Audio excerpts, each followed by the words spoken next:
When a 22-year-old teacher and a 14-year-old boy They had been in a somewhat friendly relationship disappear after hours into an empty classroom, with the lights turned low and the door was closed. rumors inevitably fly. The administration believes Goodell's reputation is forever tarnished. This week on Open Record, They're in the classroom for 53 minutes. public records The public gets to find out what this person did. of a private lesson.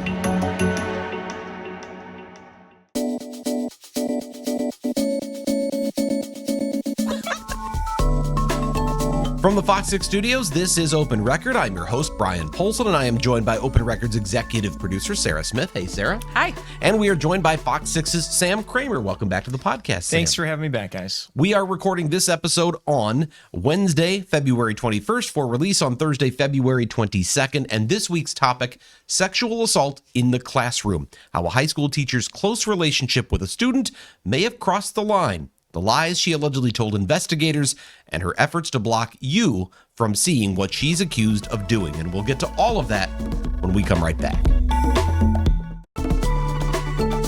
So this case happens in Oak Creek, Wisconsin, Oak Creek High School. A 22-year-old teacher and a 14-year-old student. Sam, you've been following this, I know, for a number of months. Give us kind of the background here. What happened? Yeah, so we received a couple of tips, one from people that are around the district and then also from parents that said, hey, we believe something is going on here. I'm not exactly sure.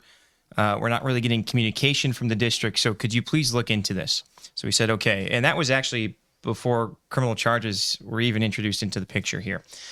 So the first thing we did was we figured out who the teacher was, and then we filed the open records request for her personnel file. And there's a couple of reasons for doing that. One, she's a public school teacher. It's open records. And if there had been any sort of investigation into this alleged improper relationship, it's going to likely be within that personnel file. And so we actually filed that in June. Criminal charges came the next month in July. And it's really been a process that has played out in court since then. When you were hearing this as a tip, so there's no criminal charges, there's nothing really out in public yet about this. This is a rumor going around the school and the community. People are hearing something's happening, right? Exactly. It's nobody has any verifiable information on hand, and it's a high school, so rumors are going to fly. We know that. All of us have been to high school, but when you hear it from different people from different circles, it makes you want to push it and maybe pursue it. So that's what we decided to do. So she's a young teacher, obviously. So 22, pretty fresh out of school and being, student teacher and stuff like that. So obviously there's a difference when someone who's maybe a more veteran teacher, like 40, is in a classroom versus maybe a 22-year-old, especially with high schoolers. Again, it's one thing to be in a 5K classroom, but it's a different thing to be in a high school classroom. Totally. And she graduated from there not that long ago. This happened in 2022. I believe she graduated in 2019. So someone that is not just familiar with that, but not that long ago was on the other side of that teacher-student relationship. So it is different, certainly, when you're looking at it from a reporter's perspective, but also even just a parent's perspective. It's obviously closer in age than maybe some other cases we've heard of, but I also think she went to Alverno College. She got a degree in education. I'm sure there were classes. I'm sure there were lessons where they talk about professional boundaries. Mm-hmm. Clearly, it's inappropriate to have any kind of a romantic relationship or sexual relationship with a student. Definitely. And even just looking through the records that we've seen, it's in the employee handbook. And frankly, that's why it's in the employee handbook of there is a line. There are rules in place to avoid even the appearance that something had gone wrong, not let alone the fact that something may have gone wrong. So it's December of 22. And the rumors are kind of flying. There's some tips kind of coming in and stuff like that. But then some students come forward. They go to administration with pictures, some, what do you call it, evidence, or just like some information that could be a problem. Yeah, so there's been posts on social media, whether it's TikTok or Instagram, what have you, from students that are just point blank asking her these kind of off-base questions. And asking her if she has a favorite student and this or that. And she answers, and, she kind of seems maybe thrown off by those questions. So you pair that with the fact that on December 22nd of 2022, it's the Friday, it's just doing the quick math in my head, it's probably the last day of school before the Christmas break. And they go back, and that's when they believe that the incident happened. And so they eventually review all this surveillance video. But really it is the students and kind of some teachers as well saying, hey, something doesn't seem right here. And so they go back and review that video, and you can see where they were coming from. And we received that in our open records request, as far as it does seem like they are way closer, her being Rachel Goodall, this teacher, and this student, than any other teacher-student relationship you would normally see. So we're in February of 2024 now, and we now sort of, I mean, you went through this whole process of hearing these rumors, filing the open records requests. She tries to block the open records request, tries to keep those from being released publicly, and then criminal charges are filed where you get some information about what may have happened here, but she continues to fight the open records release. Now she's saying, I can't get a fair trial if these records are publicly released, my disciplinary file. So in all of that time, there's a lot of sort of us being in the dark about what really happened here, what are the allegations, and then finally, just this month, you get all of these records, the disciplinary file, some of the internal communications, the suspension notices, the police report and their investigation. So now that all of that is there, give me some idea of the picture we have of what happened here. Yeah, it's about as clear as it can be within a school district. They don't have actually any cameras in the classroom, but we see in the video that they sent us, she leaves the school after the school day is done. She's wearing a sweatshirt and pants. This is December of 2022, right? 2022, yeah, okay. on the 22nd. She comes back within right around an hour later, and she's wearing a dress and heels. It's like she's dressed for a date. And the student is actually waiting for her around and in her classroom. They go in, they close the door, and you actually can't tell at the time, but about 20 minutes later, there's an indicator that the door was locked. It's a member of the cleaning crew that is coming by to, presumably do their daily duties, and has to unlock the door. This woman walks in, and she I wouldn't say she's startled, but she feels like she's maybe interrupting, just based upon her body language. You see that she unlocks the door, and as she's starting to open the door, she pauses. Yes. And then kind of almost closes Almost the like door startled, again. yeah. Almost like I wasn't expecting to see someone in here. But then whoever's in must say something to her, because then she cracks it back open and seems to communicate with them. And leaves it open. And the investigators within the district actually did talk to her, and she said that she did see two people in there, but she believed that this was just a mother-son type of relationship, which is interesting. So they are in there for almost an hour, only interrupted that one time by the cleaning crew, and then they walk out. We see the cameras basically follow them the entire way from her classroom in the 9th grade center all the way over to the gym. And if you've ever been to Oak Creek High School, it's a pretty big campus, so that's a long walk. They do it together. They walk into this JV girls basketball game together, and I think that piece of video was what was most interesting to me. That was so, the body language of the other kids already in the stands when those two came in was so, it was right there. It's a group of students that are sitting together. Yep. The teacher and the student walk past and go to a different section. Yeah. All the heads turn. Yes. And then they turn and talk to each other. Right. Yeah. And you clearly tell that they think something nefarious is up. And frankly, just take a step back. Why would a teacher and a student sit together right next to each other outside of the student section at a JV girls basketball game? It just doesn't seem right. So they're there for really the extent of the game, and then they both leave together, and then they head their separate ways. And so you can see, again, there is a proximity here that you don't normally see within that type of relationship.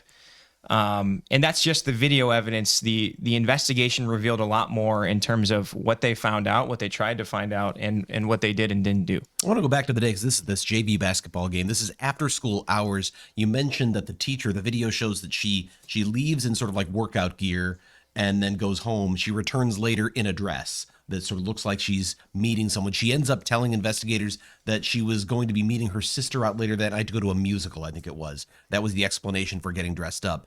But what strikes me here is, if in fact, as she is charged, there was in fact some sort of inappropriate relationship and a sexual relationship, it seems awfully blatant and bold to just parade right out in front of the other students and sit together in the stands. I almost wonder, if I were her attorney and for her defense, is that one of the arguments is, if we were doing it, would we be that blatant? But certainly the students looked at that and they were all thinking, this matches the rumors, right? Well, certainly. And, it's always the burden of proof. Well, if you weren't actually there, what do you actually know? It may look as one thing, but is it actually what it appears to be? Certainly, I think the defense attorney would be wise to attack that in court, because really the main reason that this is in criminal court is because of something the student said months later. So, okay. So you get the open records request fulfilled, and this is the video that we see. Did the school see that, and did they know that? Like, what was the school's response? Like, had they already been looking into it, and what happened? Well, they had looked into it between December of 22 and January of 23 and reviewed all of that video. We received it in February of 2024. So it's easy for us to look at it with hindsight. But the investigation, it's a 19-page report, and it's really interesting because they talked to her several times.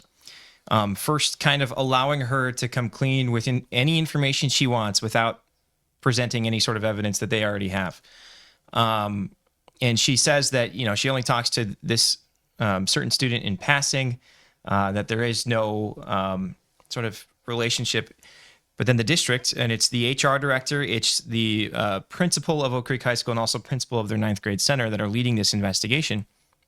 They look at this video and say, what do you mean you only talk to the student in passing? And like you mentioned, when she says that she's going home to change and then go to a musical with her sister, well, she went home after school when she was done with the JV basketball game. You could have changed then, as they point out in their report. So there are almost a dozen lies that they say she provided that they can contradict based on video evidence, based on interviews of other teachers and students. And so there's just all these questions that continue to mount.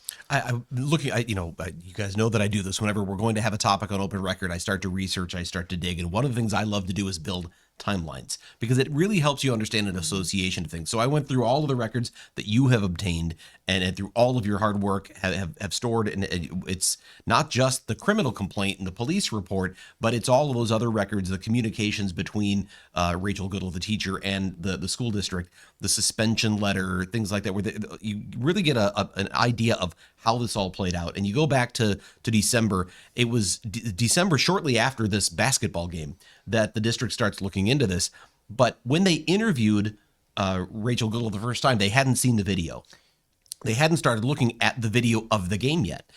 She tells them, I just know this student in passing. We don't have any kind of a close relationship. And then they go back and review the video and they say, well, this looks awfully close to us. So they think now, okay, she certainly omitted some important information. She said nothing about this basketball game to them. So they go back and they interview her again and they say, anything you want to tell us? Yep. And that's kind of where this goes further. That's where you said they started to build this idea that whether or not there was evidence of a sexual relationship at that point, they felt she was not being honest. Exactly. And that's really all that they were after in looking in how many times that they talked to her, which was 2. And again, they just built this list saying, hey, this doesn't check out, this doesn't check out, this doesn't check out, based upon what you've told us. And then based upon the video that we've gone and seen. And they ultimately decide on a 10-day suspension is what the kind of the end of the report is. But they put some interesting caveats in there. They allow her to reduce it to 5 days if she comes forward and talks with the superintendent without HR present, to kind of really provide the true story that they felt that they were not getting. And it appears that she does that based upon a different record that we get. So when she's initially served with a 10-day suspension, she appeals, and it actually makes its way all the way down to 4 days. Again, looking at the timeline, most of the activity here seems to happen right after the Christmas break. They get back to school after the Christmas break, and there's the second interview with Rachel Goodall that they do, and the notice of suspension that you're talking about. The student's mother then requests, she starts to hear, because he's hearing from the teacher that, hey, I'm getting in trouble here. The student's mother says, I want to talk to the district. And she says, I don't believe there's anything inappropriate going on. So we don't want to see this teacher fired. And finally, after all of that, the school resource officer hears that this is going on and gets involved. He actually talks to the mother. Is that right? That's correct. He, I believe his case report starts on January 6th of 2023 saying, hey, I am hearing rumors as the school resource officer at Oak Creek High School. He talks to the student's mom. He didn't talk directly to the student, but he also did connect with the district investigators to say, hey, is this happening? What's going on? Do you need my involvement? And they kept him away, which I thought is really interesting. That's perhaps the biggest question remaining to me is why, if you are investigating something that, if it's true, rises to the level of criminal conduct, why are you keeping the police out of that investigation? I just haven't gotten an explanation on that. And I will tell you, we did the story in East Troy with the East Troy middle school band teacher who, for a long time, there were internal investigations done by the school district, the principal, they're involved, but they didn't involve police. And in that case, it was years before police were notified. And it is something that I know has been raised that are we seeing this as a pattern in some school districts where the default is, let's keep this in-house, let's deal with it here. This is going to be a mess if it gets out. And they have, it's similar to East Troy. They had a school resource officer who was never told that any of this was going on. Now here it happens within a matter of days, but still there is a period of time where the district is looking at this and they don't even tell their own school resource officer. He hears about it and finally gets involved, but he ultimately concludes, I can't prove there's an illegal sexual relationship here, and he leaves it at that. We're going to take a break. When we come back, I want to talk about the school district's report in January, what they said at that time, and how this went from an internal, maybe you lied to us investigation to sexual contact and criminal charges. And we'll talk about that when we come right back. So in January, the district comes out with a report. I think it's like, if I recall, like a 20-page report or something like that, where they detail their interviews, multiple interviews. I think 3 different times they talked to teacher Rachel Goodall here. They spoke to the student. They spoke to the student's mother, and they come out with their conclusions. What was in that report? What did the district ultimately determine?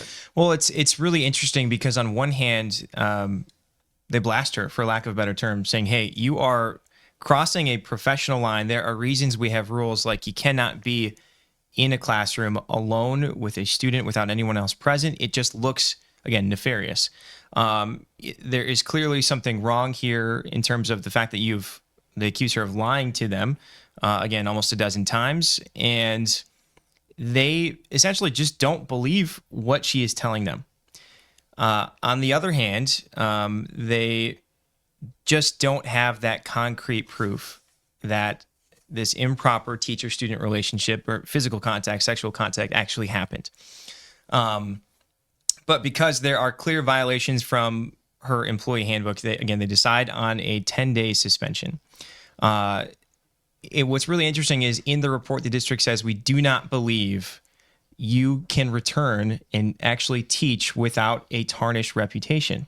However, she seems to believe that she can. And so for that fact, they try to help her with this.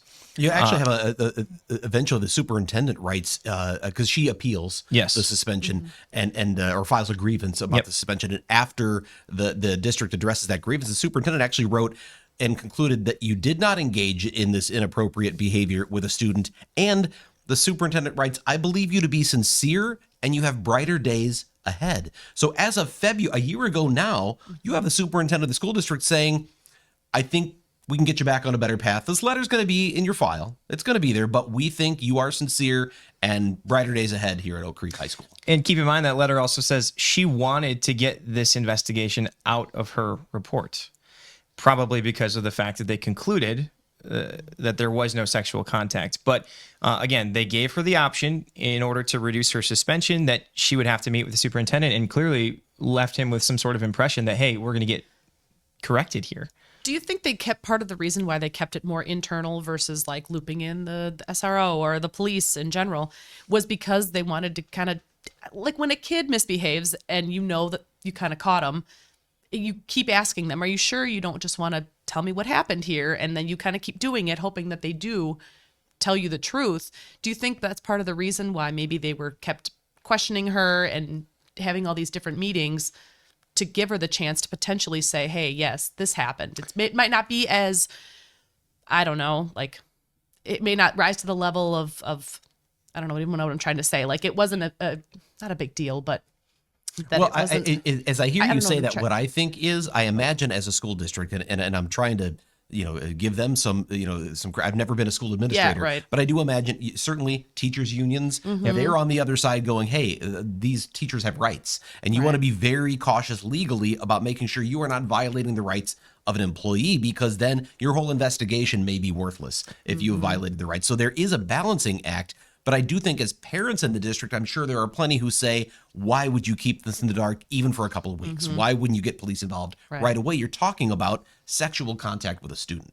I think, yeah, you're kind of hitting on it. It seems like they wanted to deliver an appropriate response. And if it didn't, without, again, that very clear burden of proof, I should say proof rather, that this happened, do you need the police involved? I could see that being a question. And like you said, with the teachers union being involved, this is a new teacher.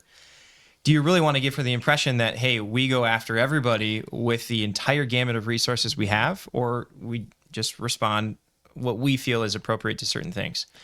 Again, easier for us to say looking at it in hindsight a couple years later, but I could see that being a consideration. So Rachel Goodall does return to work. I think it was January 13th is her return date of 2023. She's back in the classroom. In spite of the district saying, we think your reputation has been forever tarnished, she's back in the classroom. She goes to work. And then we have the superintendent coming out and saying you have a bright future with the Oak Creek School District. And maybe this is all going to go away until a few months later when something happens that changes everything. And we're going to talk about that when we come right back. So the rumors have flown. Everybody talks about it. It's a big buzz. There's an investigation by the school district. The police or school resource officer says not enough here for criminal charges, no evidence of sexual contact. To be clear, the student at the time says, no, we did not have sex. We didn't kiss, any of that. We didn't text each other in off hours.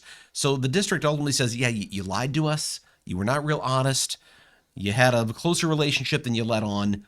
But we don't think it was inappropriate, and we don't think there was any evidence of sexual contact.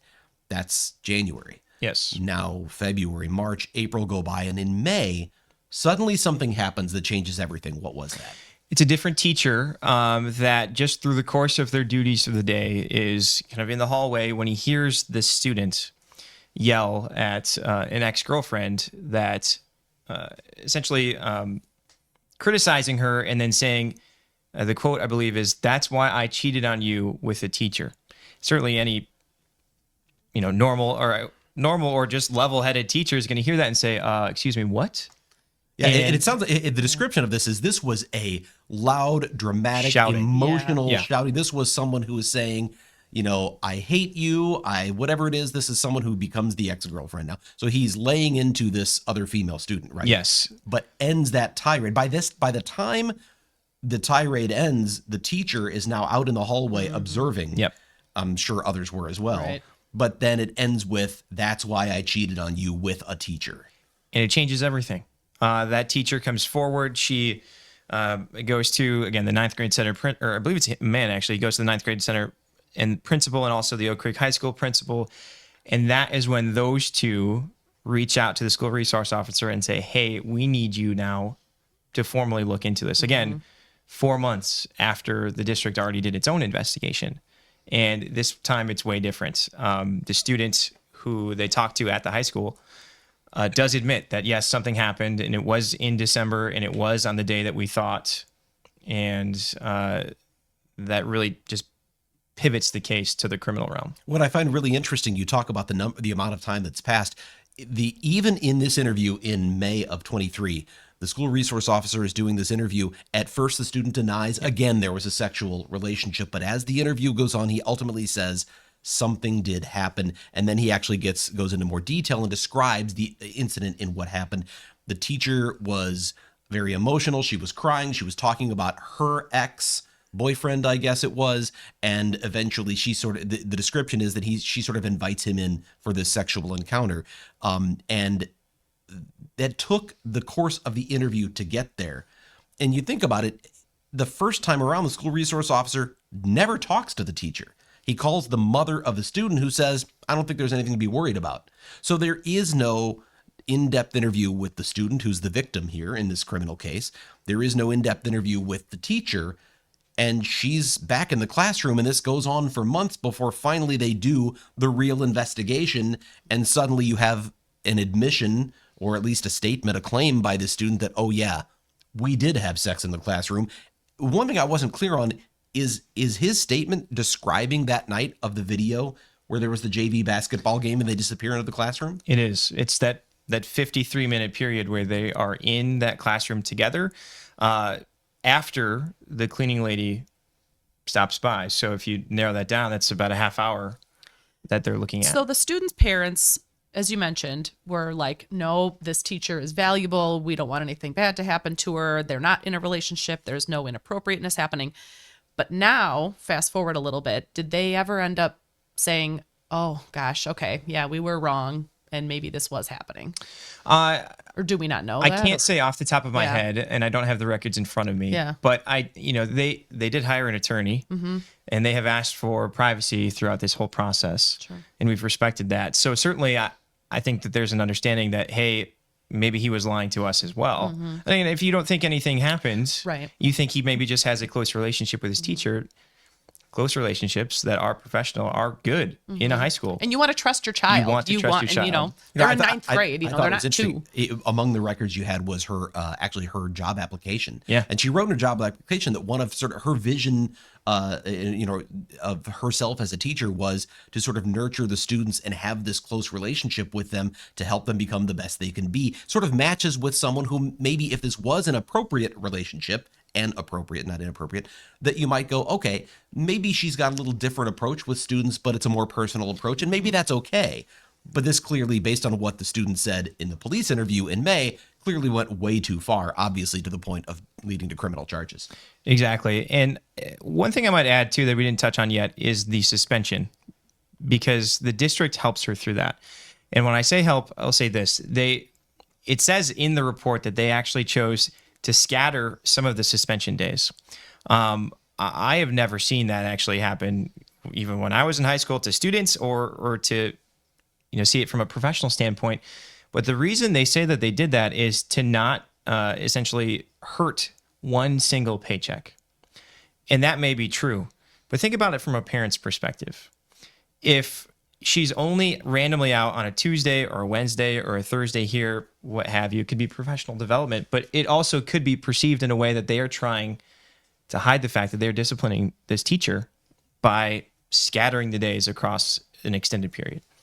And that, as I said before, is something we have heard in other school districts where parents get the impression that the school district is trying to keep this quiet, trying to sweep it under the rug. Certainly in East Troy, that was a claim that the parents of the female student victims have claimed. They've said that they felt the school district went out of their way to try to keep this out of the public eye.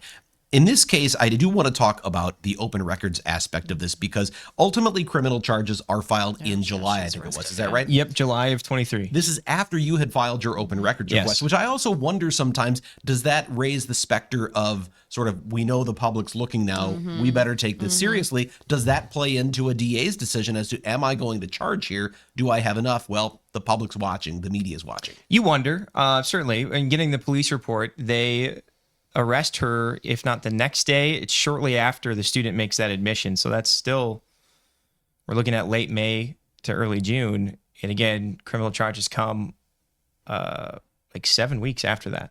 So you're not sure if it came before us or after. Obviously, the DA's office has time to review and file those charges. But certainly, I would imagine that they are more than aware that there's public interest in this case. For what I again, building my timeline, I can tell you this, that it was June 29th that the school district notified Rachel Goodall of your open records request.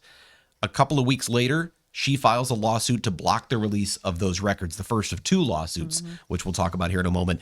2 days after she files that lawsuit to block the release of the records, criminal charges are filed. Now, is that a coincidence? Maybe, because obviously they're building their case based on the interview that was done back in May. It may just be a complete coincidence of timing, but you look at that and you go, a lot is happening on the one. She's trying to keep this stuff out of the public eye, and maybe they look at that and say, we got to get these charges filed. If we're going to do it, let's do it now. Strike while the iron's hot. And they do. She still fights the release of these records. And in fact, like I said, she files 2 lawsuits to block their release. Tell me a little bit about that and why ultimately the court decided that these records should be released even with an open criminal case. So when you file an open records request for an employee's personnel file here that is a public employee, the employer, in this case, the Oak Creek Franklin Joint School District, is legally required to notify her to say, hey, your records, your personnel file has been requested, and the district actually decided we've done our balancing test, we should release these. But within that notification, they give her a time period to essentially do what she did, to sue and to block it. And so that's what she did in civil court within the Milwaukee County. And her attorney, who is the same attorney that is representing her for the criminal case, argues that the release of these records would impede her right to a fair trial. And keep in mind, again, this case starts before the criminal case starts, which is interesting. But the judge, come November of last year, November of 2023 now, says no. And it's actually a twofold no. He says, first, you did not properly summons the case, file that summons with the school district. So essentially the court lacks jurisdiction. But then Judge David Borowski says, even if I did have jurisdiction, I still would rule against you because all of these files essentially fall within the public's right to know. There is no necessary legitimate public policy concern, I believe are his words, that the public should not see these regardless of the trial. And you interviewed Tom Kamenik, who we've had here on the podcast before, an open records attorney with Wisconsin Transparency Project.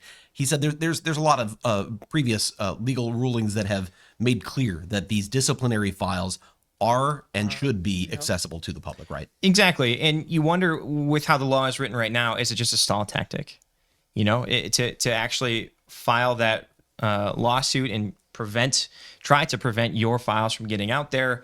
And kind of really based upon his interview, we decided, is it even necessary to intervene? Because we believe that the court is going to rule in the favor of the records that we requested.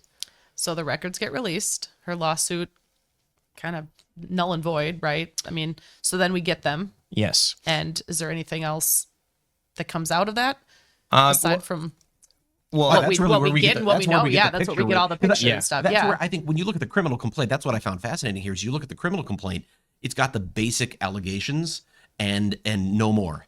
But we don't get any of this background of the school district's investigation, them saying we think you're going to have a bright future with the district. We don't think you actually did anything sexual here. We don't see it. Now you have this sort of the whole progression. What I also think is really fascinating is you've got that video. Yeah. And so you can judge for yourself, what does this look like? And it surely doesn't look like what you expect a teacher and a student to be doing at 5 or 6 o'clock, after school hours when they disappear into the room and the door is closed. And not just closed, Locked. but locked. Yeah, and let's be clear. The reason we file this open records request is kind of twofold. It's A, to see what really happened, but B, to almost judge how the school district handled this case, really based upon the allegations and the concern in the tips that we've received from parents and people around the district. Did you ask the district for a comment on that aspect of this? Have they talked to you at all? I haven't yet. I'm still working through some of the laws here because we're curious about the inclusion or lack thereof of police and where that kind of aligns in terms of even the mandated reporting law, because teachers like nurses and doctors, whoever, are required to report. And it's interesting just following the timeline here, which is, again, very complex, that there's this kind of 4 to 5 month gap before the time police actually I get can involved. imagine they would say, we didn't, I mean, the student said there was no, so we don't have a student saying, coming forward saying, I had sex with a teacher, And that may they be. still didn't, because they would be mandated reports. Yes. Clear as day at that point. The student didn't say that. Correct. There are suspicions, and they ultimately conclude, in fact, we don't think this happened. I would guess if I'm the school district, my explanation would be, we had no evidence that there was a sexual relationship at that point. And once they got that evidence, then, once the teacher overhears in the hallway, I cheated on you with the teacher, then they go. Whoa. Yep. We need you to look into this more seriously. And certainly, give the district credit. When they absolutely heard that allegation, they responded. When they first heard these allegations in January after the Christmas break, they jumped on it as well. But again, from our kind of bird's eye view, we want to make sure we're understanding all the information correctly. The other thing was there's so much paper here. There's so much paperwork. There are hours of video that we were looking at. And so it's all complex is how I would put it. Have you reached out to the teacher at all or her attorney? Have they talked? I've reached out to her attorney several times.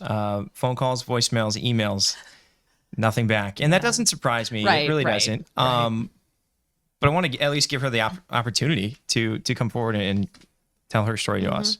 I'm scanning this timeline that I built because there's something that really stood out to me, and I think it's one of the more poignant things that I read.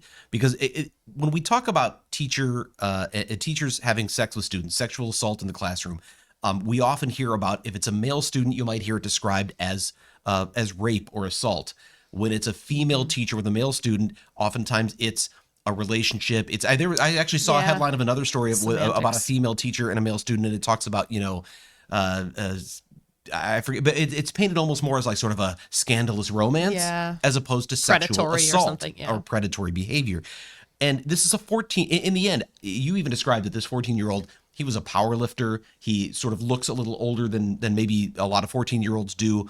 This 22-year-old teacher looks older than a 22-year-old teacher, I think, does too. But so maybe you look at that and go, okay, so it doesn't sound to some people like he's as much of a victim.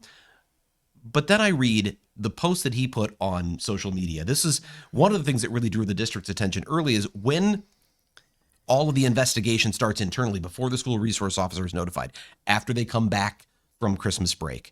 The word's getting around. They've done 2 interviews with the teacher. The teacher is telling him, I might lose my job. And he then puts a post on social media. I think it was Snapchat. Yes. Right, to other students. And this post on social media, someone screenshots it. The district ultimately sees this. And he says, this bleep is not a joke. And he goes on to say a lot of things about, he's going to leave and go to another school district. But he said something in there that really caught my eyes. He said, this is not the kind of thing that a 14-year-old should be dealing with.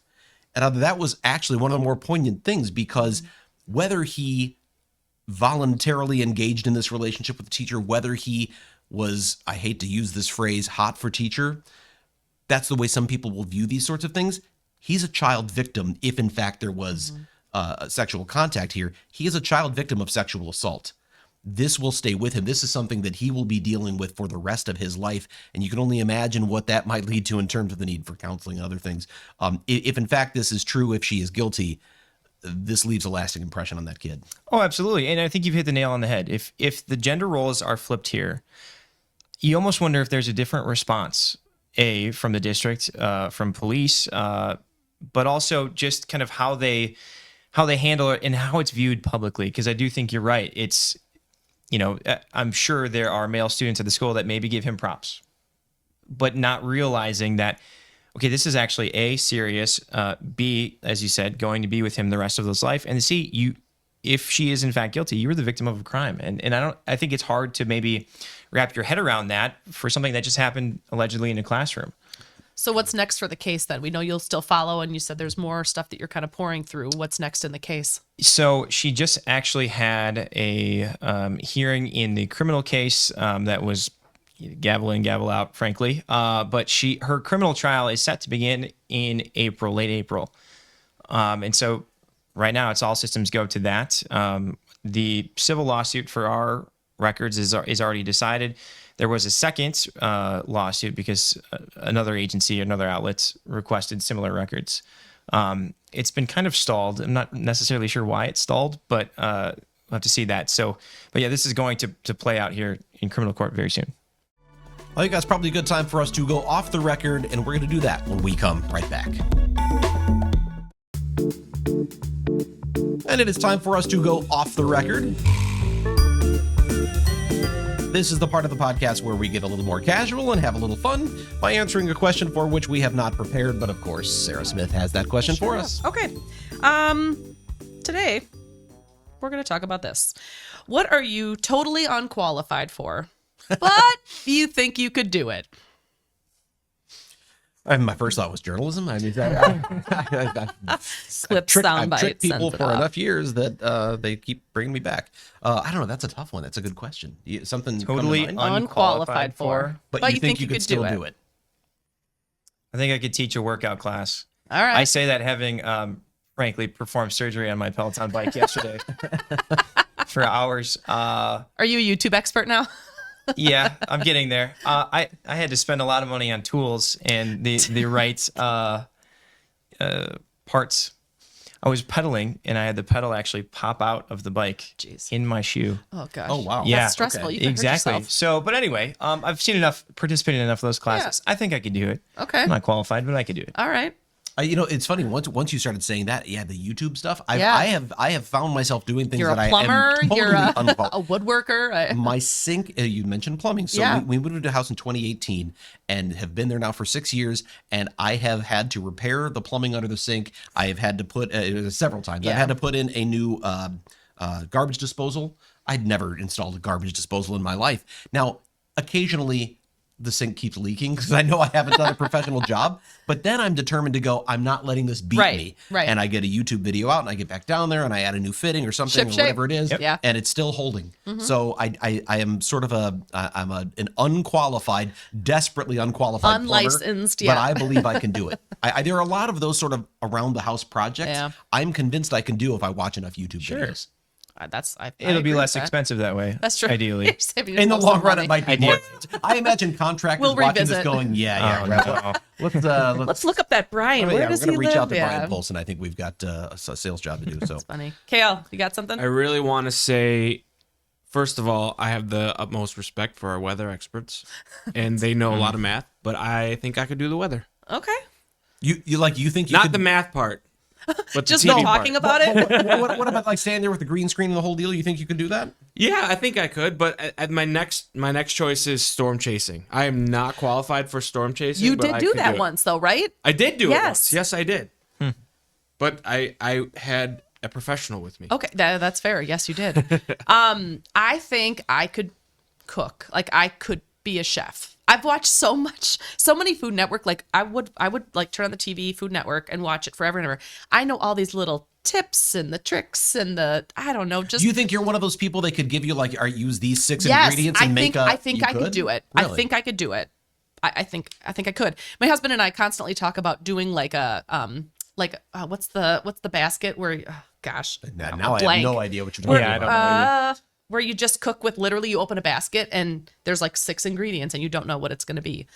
Man, the name of that There's show's like going to drive me lard, crazy. paprika, Yeah, and, like yeah. pork rinds or something, and then you have to make a dish out of it. I think I might be able to pull that off. I think about that all the time because I have this like fantasy of working in a restaurant. Yes. And like how cool that is, but then I'm like, once you start having to cook for people I know, that it might not you be as don't know, fun. I don't really think Yeah. I would enjoy it anymore. Although when I am cooking, gosh, early 40s, and I'm going to admit this, like I'll pretend I'm on a cooking show where I'm like, all right, guys, if you just throw this meat in the freezer for 15 minutes, put a little chill in it, it'll slice nice and thin.